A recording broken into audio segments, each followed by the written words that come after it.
अस्सलाम वालेकुम। हमने आपको खबर दी थी कि DGISI ने चीफ जस्टिस ऑफ पाकिस्तान और 2 दीगर जजेस को ब्रीफ किया सिक्योरिटी सिचुएशन के हवाले से। तो आज सुप्रीम कोर्ट की प्रोसीडिंग के अंदर तस्दीक हो गई, खुद अदालत ने इसकी तस्दीक कर दी कि DGISI, DGMO और सेक्रेटरी डिफेंस जो हैं, इन तीनों ने ब्रीफ किया है तीनों मोअज़्ज़ज़ जज साहिबान को सिक्योरिटी सूरत हाल के हवाले से। सिक्योरिटी सूरत हाल की वो तफसीलात मंजर आम पर नहीं आई, लेकिन बाज़ जो ज़राए हैं वो इंडिकेट करते हैं कि जो TTP की रीग्रुपिंग है बॉर्डर एरिया के अंदर और पाकिस्तान के अंदर बढ़ते हुए खदशात जो हैं उनके सिक्योरिटी सिचुएशन के हवाले से, उसके ऊपर भी, और इसी तरीके से ईस्टर्न साइड के ऊपर जो पाकिस्तान को इस वक्त एंटिसिपेटेड एक थ्रेट मौजूद है कि यहाँ से इलेक्शन के दिनों में या जो पाकिस्तान के अंदर एक दाखिली खलफशार है उसका फ़ायदा उठाते हुए कुछ एलिमेंट्स पाकिस्तान में पेनिट्रेट करके अदम इस्तेहकाम की सूरत हाल पैदा कर सकते हैं, उसके ऊपर तफसीली ब्रीफ किया गया।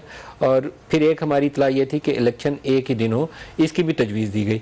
ये खबरें थी हमारे पास, लेकिन आज फिर वज़ारत दिफा की जानिब से एक सामने नई दरख्वास्त भी आ गई कि इलेक्शन एक ही रोज़ कराए जाएँ। तो किसी हद तक उन इतलात की एक तरीके से या दूसरे तरीके से तस्दीक होगी कि वो खबर दुरुस्त थी, यही तजवीज़ किया गया। लेकिन आज सुप्रीम कोर्ट ऑफ पाकिस्तान ने इलेक्शन कमीशन ऑफ पाकिस्तान की रिपोर्ट भी और वज़ारत दिफा की रिपोर्ट भी दोनों को मुस्तरद कर दिया। उन्होंने कहा ये काबिल इस्मात नहीं है कि जब पहला ऑर्डर पास हो रहा था उस वक्त मौका था, उस वक्त इनको इसके ऊपर ब्रीफ करना चाहिए था। वज़ारत दिफा ने सिक्योरिटी सिचुएशन के हवाले से उस वक्त भी ब्रीफ किया था, लेकिन वो नए हक़ाइक़ क्या थे जिसके लिए खुद DGISI को वहाँ जाना पड़ा। मेरे ख्याल में वो वेस्टर्न जो हमारे फ्रंट के ऊपर एक नई डेवलपिंग सिचुएशन है TTP के ऊपर, उसके ऊपर काफ़ी तफसील से बताया गया और मुमकिन इलेक्शंस के मौके के ऊपर क्या सूरत हाल हो सकती है उसके ऊपर भी कुछ खाका खींचा गया होगा कि ये इस तरह के खदशात हैं और ये सूरत हाल है जिसका हमें सामना करना पड़ सकता है और क्या ऐसी सूरत में हम बॉर्डर से फ़ौज हटाकर इलेक्शन ड्यूटी पर दे सकते हैं। तो इसका जवाब ज़ाहिर नफ़ी में आया होगा कि नहीं, इलेक्शन ड्यूटी के लिए इस मौके के ऊपर फ़ौज को नहीं दिया जा सकता।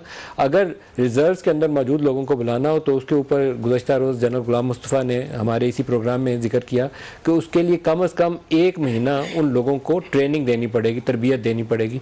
तो आपकी 14 मई की जो डेडलाइन है वो गुजर जाएगी। इलेक्शन की जो समाअत थी वो आज इंटरेस्टिंग है, उसके ऊपर थोड़े से आपको मोटे मोटे चंद एक नुकात बता दूँ, फिर आगे चलते हैं। सियासी जमातें एक मौके पर आ जाएँ तो अदालत गुंजाइश निकाल सकती है। इसके ऊपर सोशल मीडिया पर बहुत बहस हो रही है, लेकिन एक आइनी शिक मौजूद है जो ये कहती है कि अगर बाज़ वजूहात की बिना के ऊपर किसी एक आइनी शिक के ऊपर उसके वक्त पर अमल दरामद नहीं होता तो वो बज़ाते खुद काम गैर आइनी नहीं हो जाता अगर उसकी कोई जस्टिफिकेशन मौजूद हो। तो जस्टिफिकेशन के लिए आपको अदालत में जाना पड़ेगा। अदालत अगर मोहर लगा देगी तो वो 90 रोज़ की शिक को जब आप तोड़ रहे होंगे तो अदालत की मोहर से वो जायज़ हो जाएगी। 14 अप्रैल को 90 रोज़ की ऑलरेडी जो लिमिट है वो हम ब्रीच कर चुके हैं, हम अब ऊपर के दिनों पर जा रहे हैं। 14 मई भी 90 रोज़ से बाहर थी और अब 14 मई भी नहीं होगी, अब उससे भी ऊपर की कोई तारीख आएगी। अगर सियासी जमातें इंतखाबात की तारीख बदलना चाहती हैं तो अदालत इनके साथ है। तमाम सियासी जमातों के रहनुमाओं को कल तलबी के नोटिस जारी कर रहे हैं। मुज़ाकरात की बात है तो 8 अक्टूबर पर जिद नहीं की जा सकती, सियासी जमातों को दिल बड़ा करना होगा। हुकूमत ने आज पहली बार मुस्बत बात की है। इंतखाबात के लिए 90 दिन के मियाद 14 अप्रैल को गुजर चुके हैं। सियासी अमल आगे ना बढ़ा तो इलेक्शन में तसादुम हो सकता है। शायद ये वो खदशात हैं जो सिक्योरिटी वाले इनको ब्रीफ कर रहे हैं कि अगर हम एक ऐसी स्टेज पे हों कि हम एक सूबे में करा दें और बाकी महीने बाद बाकी हो रहे हो तो फिर तो बॉर्डर के बाहर से भी खदशात होंगे और मुल्क के अंदर भी खदशात होंगे। अस्करी हुकाम की ब्रीफिंग बहुत ज़बरदस्त थी, पता चला कि असल सूरत हाल क्या है।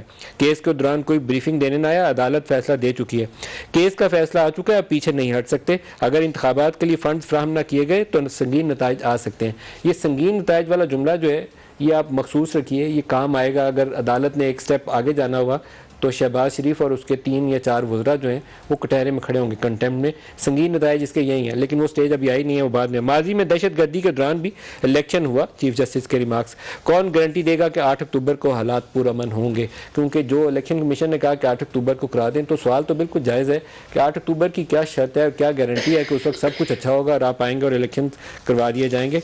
कल सुबह 11 बजे इसकी दोबारा समाअत होनी है। लेकिन आज ही के रोज़ एक और डेवलपमेंट ये थी कि काजी फायज़ ईसा जो सीनियरिटी में इस वक्त सेकंड नंबर पर हैं और सितंबर के महीने में उन्होंने चीफ जस्टिस ऑफ पाकिस्तान का ओहदा भी संभालना है, वो आज एक इंटरेक्शन था उनका स्टूडेंट्स के साथ एक यूनिवर्सिटी के अंदर और उन्होंने तारीखी हक़ाइक़ अदलिया के हवाले से भी और पाकिस्तान की सियासी तारीख़ के हवाले से भी बहुत अच्छी बातें की उन्होंने। लेकिन 2 शॉर्ट्स, एक 1971 के ऊपर हमारे यहाँ अक्सर जिक्र होता है जस्टिस मुनीर के वाक़े का, तो उन्होंने इसको किस अंदाज में बयान किया उन्हीं की ज़ुबानी आपको सुनाना चाहूँगा, दिखाइएगा जी।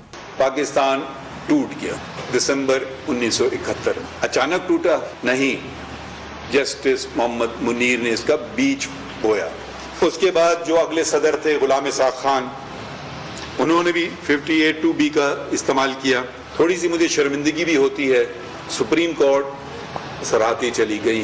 ये इक़दाम अगर फैसला गलत है वो गलत रहेगा, चाहे सबके 7 जज फैसला कर लें, अक्सरियत कर ले, एक की माइनॉरिटी अगर वो सही है तो वो सही है। तारीख पुकार रही है, सीखो 1954, सीखो 1958, सीखो 1977, सीखो 1988, सीखो 1990, 58(2)B वाली बात शुरू की, सीखो 1993 से, सीखो 1996 से।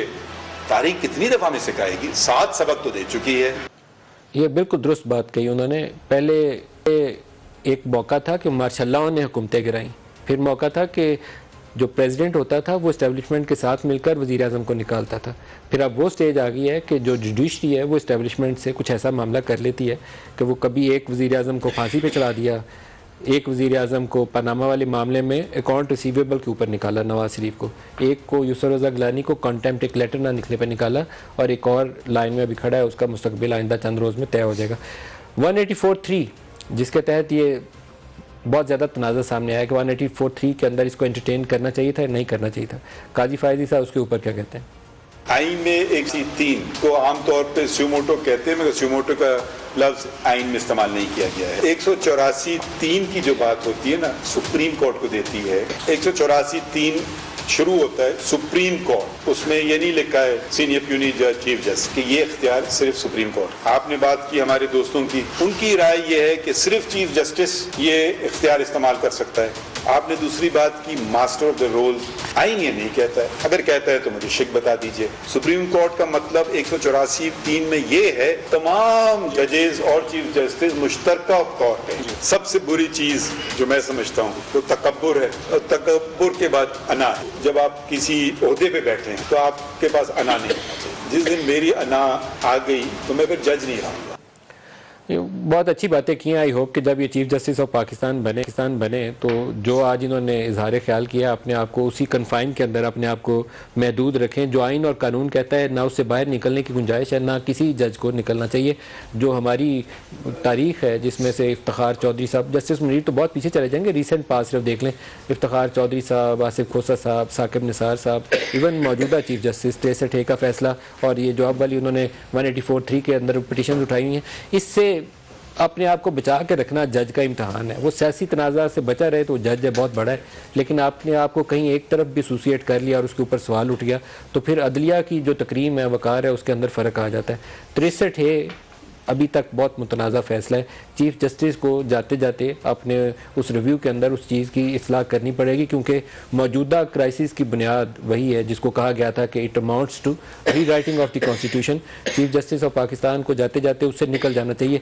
2-3 माह के अंदर उसका रिव्यू उठा लें और उसकी इस्लाह कर लें। जो नुकसान होना था वो तो हो चुका है, लेकिन कम अज़ कम आइंदा के लिए एहतियात जो है उसकी आगाज़ हो जाएगा। जो आज प्रोग्राम में हमारे साथ आपका तारुफ करवा दूँ, शुएब शाहीन साहब हैं, मारूफ माहिर कानून, और डॉक्टर तारिक फजल चौधरी साहब हैं, सीनियर रहनुमा है पाकिस्तान मुस्लिम लीग नवाज से। दोनों को खुश आमदीद कहता हूँ प्रोग्राम में। शुएब साहब, आपको आज वाला देख के मामला जिसमें उन्होंने कहा सियासी जमातें आपस में बात कर लें, क्या लगता है कि अदालत अब जहाँ पहले दिन से स्टार्ट लेना चाहिए था वो स्टेज पे आ गई? देखें, चीफ जस्टिस साहब ने, बल्कि पहला जब बेंच था जस्टिस मंसूर साहब ने ये बात आइडिया दिया था दोनों पार्टीज़ को। उन्होंने कहा था जी बाहर जाएं, आप आपस में तय करें, ये सियासी बातें हमारे से ना डिसाइड करें तो ज़्यादा बेहतर है। आप अगर किसी नतीजे पे आ जाएं तो हम उसके बाद उसको कंसीडर कर लेते हैं। और टाइम दे दिया था, 2 घंटे का 3 घंटे का बीच में इंटरवल हो गया था। ये वापस आए और इन्होंने कहा जी हमारा आप ही फैसला करें। दोनों पार्टीज़ ने एक लिहाज से एग्री नहीं किया उनकी इस ऑफ़र को, हालांकि it was a best offer at that time. ये फरवरी की बात है जब वो पहली पटिशन चल रही थी, ये फैसला हो गया। उसके बाद जब दूसरी पटिशन आई उस वक्त 2 दफ़ा, बल्कि पहले जो PTI के वकील आर्गूमेंट्स कर रहे थे उनको कहा कि आप अपने क्लाइंट से रिटर्न में ये आप लेकर आएँ कि आप टेम्परेचर कम करेंगे, इलेक्शन का माहौल ठीक होगा, आप आपस में बैठ के डायलॉग करेंगे, सियासी माहौल अच्छा करेंगे। उन्होंने कंसेंट भी दी, लेकिन दूसरी साइड ने उसका रिएक्शन कोई मुनासिब नहीं किया। उन्होंने जो बाइकआउट की बात की या अदम एतमाद की बात नहीं सर, उसके ऊपर सुप्रीम कोर्ट ने गलत किया। सुप्रीम कोर्ट को हमारे टिकर देख के फैसला नहीं करना चाहिए था। बाइकआउट टीवी चैनल ने चलाया और अदालत ने उनके वकीलों को, सियासी जमातों के वकीलों को सुनने से इनकार कर दिया। डिक्लेरेशन निकलवाई, डिक्लेरेशन के अंदर बाइकआउट नहीं था। नहीं, लफ्ज बाइकआउट नहीं था, नहीं था, अदम एतमाद था। अदम कि एतमाद हमें is आपके something बेंच के different। ऊपर एतमाद ही नहीं है। नहीं है, वो तो वो पब्लिकली कर रहे थे। लेकिन that was not proper, that was a proper time कि ये दोनों सर पार्टी अदालत का आपस ये में काम नहीं था, बैठे। एक टिकट पे रिएक्ट करना, एक उनके वकला को ना सुनना। उन्होंने सिर्फ पीटीआई को सुना। नहीं, लेकिन देखें हुकूमत का तो जो वकील है वो अटॉर्नी जनरल को सुना ना। अटॉर्नी जनरल ने कहा कि उनसे पूछा गया कि आप सुनाइए। अटॉर्नी जनरल सियासी जमातों के वकला को नहीं सुना। अटॉर्नी जनरल अगर तो वो एक्ट कर रहा है 27A में बतौर attorney general, law officer of the principal officer of the court, वो आ रहा है तो बात अलग है। लेकिन अगर वो फेडरेशन की नुमाइंदगी करते हुए आ रहा है, किसी पॉलिटिकल हुकूमत पार्टी की के तरफ से आ नुमाइंदे रहा है, नहीं थे ना। नहीं वो अलग बात है, वो सुनना चाहिए था। लेकिन मैं एक बात करता हूँ, इस बात पे सुप्रीम कोर्ट ने उनको टाइम आज दिया इस्लाह था। की सुप्रीम कोर्ट ने अपनी, नहीं, आज उसने उस वक्त भी उन्होंने कहा था कि नहीं, मेरा आप ख्याल में इसमें- वो मिस्ड अपॉर्चुनिटी थी। सुप्रीम कोर्ट ने अपने आप को खुद से इतना ज्यादा कमिट कर लिया इस सियासी झगड़े नहीं में। नदीम साहब, ठीक बात है, आज उन्होंने स्पेस लिया दोबारा नहीं से। ठीक बात है, लेकिन सुप्रीम कोर्ट ने उस वक्त भी टाइम दिया कि आप जाएं, बैठें, बात करें, पॉलिटिकल डायलॉग करें, टेम्परेचर कम करें और हमारे पास कम विद सर्टेन प्रपोजल। जब इनका ये कंडक्ट आया तो फिर वो माहौल चेंज हो गया। उन्होंने कहा ठीक है, फिर हमने पाबंद है फैसला करने के, अकॉर्डिंग टू कॉन्स्टिट्यूशन उन्होंने फैसला कर दिया। आज एक फिर मौका, आज अटॉर्नी जनरल ये प्रपोजल लेकर आया कि जनाब हमारे दरमियान बातचीत हो रही है, 3 बंदे उन्होंने नॉमिनेट कर दिए, इमरान खान की पार्टी ने 3 बंदे PMLN ने कर दिए हैं, कोई उसने पीपल्स पार्टी ने भी बंदे अपने नॉमिनेट कर दिए। हम एक फाइनल पॉजिटिव कंक्लूजन की तरफ जा रहे हैं। हमारी सिर्फ एक पार्टी है इत्तेहादी जो नहीं मान रही, जो भी oppose कर रही है। लेकिन हम एक कंक्लूसिव बात की तरफ चल रहे हैं, तो हमें आप रीजनेबल टाइम दें ताकि हम इस पे कोई आपको कंक्रीट कोई बात कर सके।